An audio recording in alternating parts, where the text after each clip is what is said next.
Today's video is going to focus on writing letters of continued interest. It's waitlist season, and I want to help you get off the waitlist and get into your dream school. Today's video is going to be focused on writing letters of continued interest. For those of you who are new, my name is Sydney Montgomery, and I'm the owner and founder of S. Montgomery Admissions Consulting, where I provide personalized college counseling and law school admissions consulting. As a first-generation graduate from Princeton and Harvard Law School, and the first lawyer in my family, I have dedicated my life to helping other students break down generational barriers and step confidently into their future. So today we're going to be talking about waitlists. And more specifically, I'm going to walk you through how to write those letters of continued interest. So there are 4 parts to a letter of continued interest. The first part is a thank you. The second part is expressing your desire to stay on the wait list. The third part is why that school is of particular interest to you. And the fourth part are any updates. So let's just dive in. That first part is all about expressing thank you because they didn't have to waitlist you. They could have denied you. By waitlisting you, they are agreeing to take a second look at your application, and that is something that is deserving of gratitude. However, you don't have to go in depth and write a whole paragraph or a page of thank yous. Just a sentence or two will do just fine. For the second part, you want to explain how long you plan on being on the wait list or what your interest is in that school. So this is the place where if this is your first choice school, you definitely want to say so. You can even go as far to say, if granted acceptance, I will withdraw my applications from every other law school. You may want to say, I am happy to stay on the wait list till the first day of school, but only if that's true. So many times, waitlist offers comes late into the summer. Waitlists can really come up until that first day of school or that first week of orientation. So you want to be really careful and thoughtful with your own personal plans, especially if it involves any travel to a different state. You want to think, how long can I actually stay on the wait list? When do I need to know and make a decision? This might be easier if it's a school that's local to you, then maybe you really can stay on the wait list until the first day of classes. And if you can't, but you know you can stay on the wait list until some point in the summer, you can just say, I intend to stay on the wait list throughout the summer, and kind of leave it a little open and vague. But if it is your first choice school, you want to say so. But more importantly, if it is not your first choice school, don't tell them that they are. That's obviously a lie, and you don't want to start your legal career off on a lie. But also, they're going to make a decision based off of the information that you tell them. When it comes to waitlist offers, they don't have time to call people who are not sure they're going to come. They only want to call people who they know they're going to get a resounding yes from. It's about yield. And that's why it's so important to let them know if it is your first choice school, but also so important that you're not dishonest in this process. You can say that you think the school would be a tremendous fit for you, that you're excited about the prospects of attending the school, that you're still very much interested in attending the school without saying it's your first choice if it's not. The third part of this letter is why this school is so important to you, why it's such a great fit. And here you want as much as possible to pull from personalized anecdotes. And if you're saying, well, I don't have any of those personalized anecdotes, you actually want to be cultivating the time between the time you apply and the time that you have to write these waitlist letters in creating those anecdotes. So what does that look like? Maybe it means going on another information session and making connections with the admissions dean or director. Maybe it means having a conversation with a professor or a student or an alum that really has given you another look, another perspective at the school. Maybe there's something really personal, a connection that you have that didn't make it into your personal statement or your diversity statement. You want to try to talk through that and let them know why this school has a special place in your heart. Maybe your mom went there or your brother is going there in the fall for undergrad. Maybe the school's right around the corner. You've always grown up taking walks on campus. Whatever it is, now is the place to be personal.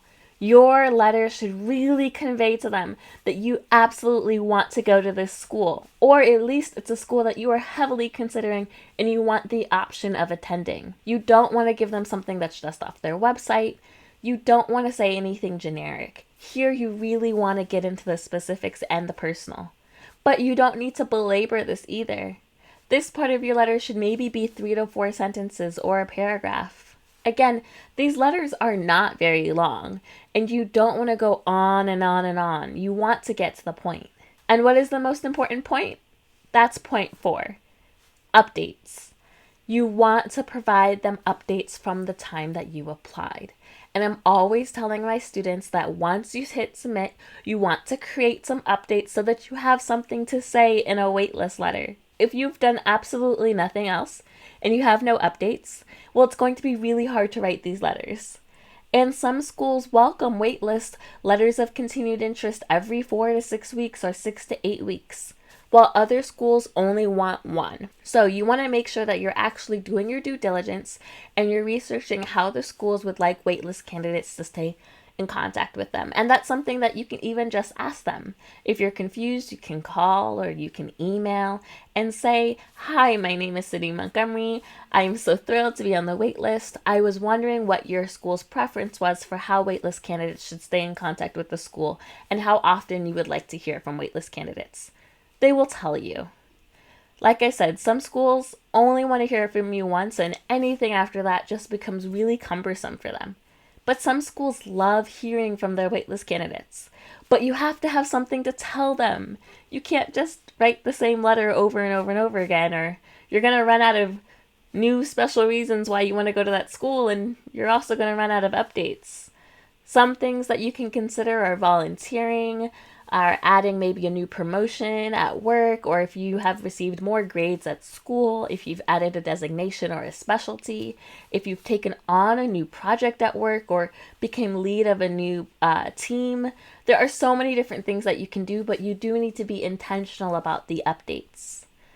This is what can really help them with their application, because remember, they reviewed everything that you sent the first time and they decided to waitlist you. So you want to give them something else to tip the scale, to make them say, yes, we feel comfortable admitting her now. Now I want to go through some sample letters with you so that you can get a feel and a flavor for what these letters are like. Here is one sample letter. Dear, and you'll have a specific contact. I applied, maybe early decision, to school X with the hopes of matriculating into the class of 2025. School X was and continues to be my first choice school. This past week, I received notification that I was placed on the wait list. Thank you for reviewing my application and continuing to consider me for the class of 2025. Since applying, I have, and here you can include some updates of things that you have done, and I have received, and here you can list any rewards or promotions you have earned. I continue to push myself to insert some endeavors and projects you are doing. I believe that School X is the best school for me to pursue my legal career because here are some sentences. It is my intention to stay on the wait list. For how long? Please let me know if there's anything else I can do to make my dream of attending School X possible. Once available, I will send my final semester grades and an updated letter of recommendation.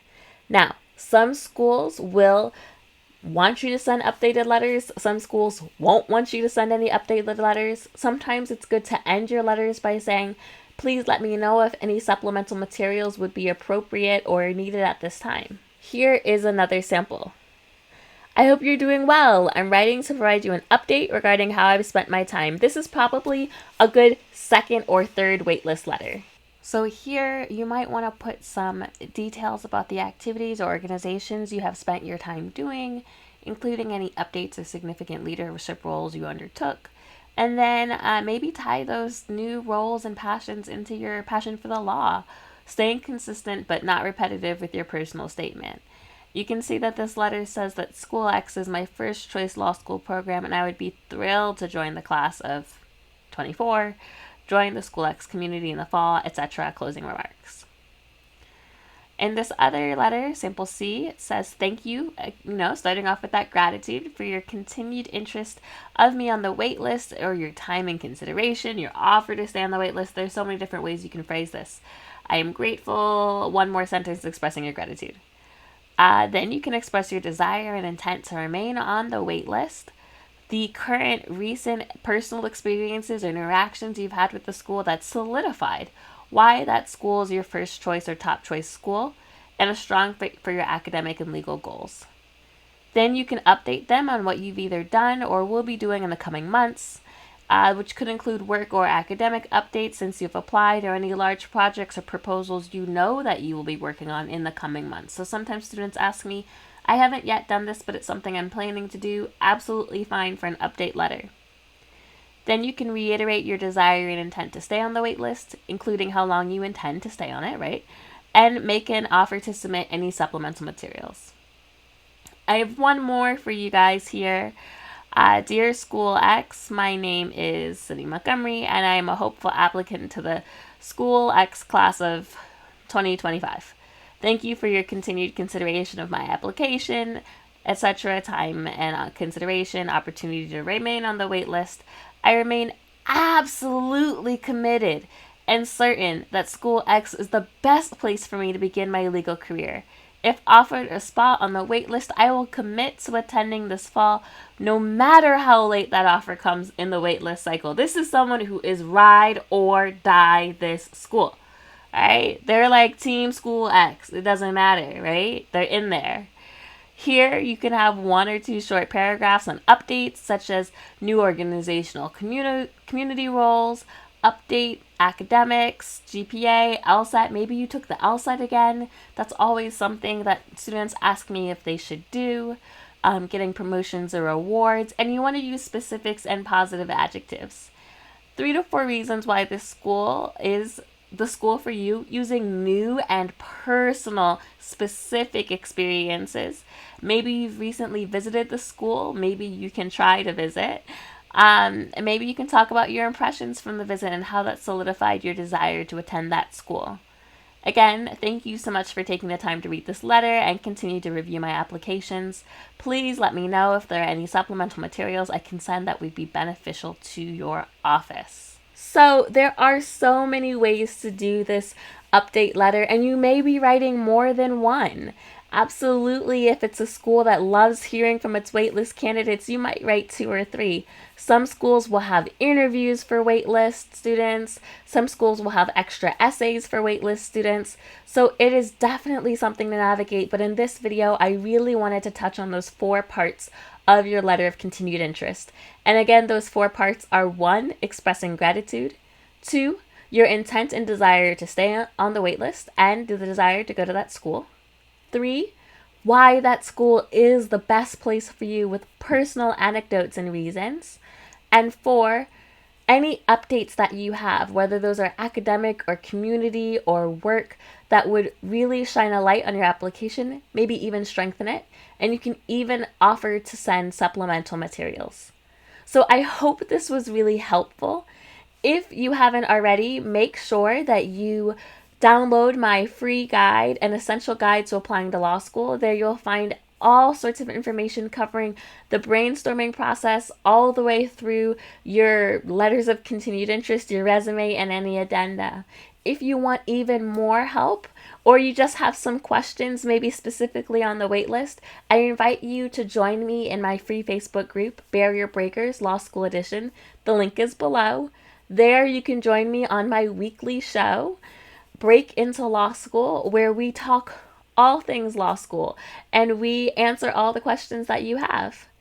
If you are someone who is watching this video because you're planning ahead, but you're right at the beginning of the process, I encourage you to join me in my law school application boot camps. There, I will walk you step by step and hold your hand through the entire application process.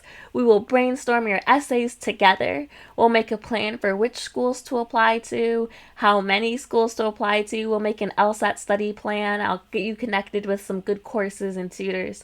We'll talk through your personal statement. I'll look at your diversity statement, your optional essays. I will read all of your drafts and make sure that everything in your application is as strong as it could be.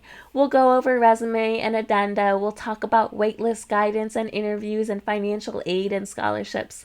And at the end of it, you will get to join an alumni community of my past and current students, students who are in law school already, students who have graduated law school, students that can be mentors and allies to you throughout your journey.